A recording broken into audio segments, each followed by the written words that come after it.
Você, como líder de equipe, conseguir ter tempo para aplicar feedbacks significa você abrir mão de outras tarefas que não sejam tão relevantes assim, para você, então, focar no desenvolvimento da sua equipe. Sempre lembrando que resultado é consequência e ele só virá se você tiver uma equipe direcionada, ciente daquilo que precisa ser feito. Em contrapartida, não pense que ter tempo para conduzir feedbacks na sua equipe é quando você faz aquele arrozinho com feijão básico, simplesmente porque a empresa cobra de você um volume de feedbacks por mês, por exemplo. Quando você faz para cumprir tabela, dificilmente você vai dar a atenção na causa raiz de cada um dos problemas que você está enfrentando como líder e o pior, né? Você próprio quem vai ter que explicar. E aí, já fazendo um gancho nisso, por que conduzir feedbacks na sua equipe é tão importante? Primeiro, porque é o feedback que vai direcionar as pessoas da sua equipe, como eu já disse aqui, e esse direcionamento, você precisa focar naquilo que de fato interessa para ele. A necessidade de cada integrante da sua equipe é completamente diferente, ou pode ser completamente diferente. Então, você precisa identificar, se preparar para este feedback, e aí sim, você vai chamar ou grupos de liderados teus que precisam ouvir ou serem direcionados no mesmo discurso, porque as necessidades são muito similares, ou você vai precisar demandar um tempo maior chamando individualmente.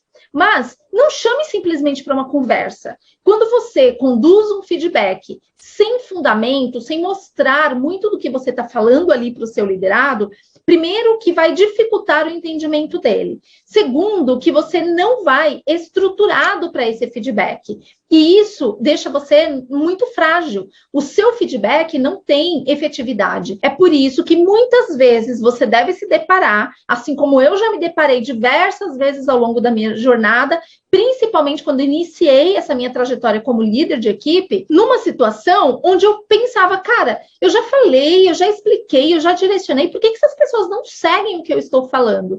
Tenha certeza que você está pecando exatamente nisso. Você está simplesmente falando, direcionando, e muitas vezes até você tem uma comunicação impecável, viu? Mas se as pessoas não veem aquilo que você está falando, dificilmente elas vão capturar da forma que você gostaria. E aí, os resultados não virão na velocidade que você precisa, isso se vierem, e você vai ter aquela sensação horrorosa de sempre ficar enxugando gelo. Mas, Nice, se eu não tiver tempo para ficar conduzindo feedbacks na minha equipe, o que acontece? Parece mais uma pergunta óbvia, mas olha só, quando você não conduz de maneira recorrente feedbacks estruturados com a sua equipe, você vai ser pego de surpresa sempre. Ou numa reunião, ou durante um feedback que você esteja recebendo do seu líder imediato, ou com um cliente que contrata a prestação de serviços aí da sua empresa. Então, quando você não se prepara para este feedback e, de fato, não cria esta recorrência, pelo menos semanal, é inimaginável você que é líder de equipe ficar mais de uma semana sem ter uma rodada de feedbacks com a sua equipe. Dependendo da empresa, chama de coaching, chama de one-on-one, que é um para um, chama de feedback. O fato é o seguinte, não importa o nome, a ação de você conduzir essa conversa estruturada com a sua equipe, chame o nome que você quiser, mas ela precisa acontecer de maneira recorrente. É isso que vai fazer você conhecer cada integrante da sua equipe, é isso que vai fazer você se aproximar dessas pessoas, gerando a confiança tão necessária em qualquer relação, especialmente na relação de líder e liderado. Então, não se iluda achando que o fato de você estar à frente de uma equipe como chefe, isso vai trazer o respeito que você precisa ter. Respeito, confiança, credibilidade, tudo isso é conquistado. E são as suas atitudes, as suas ações que vão falar por você.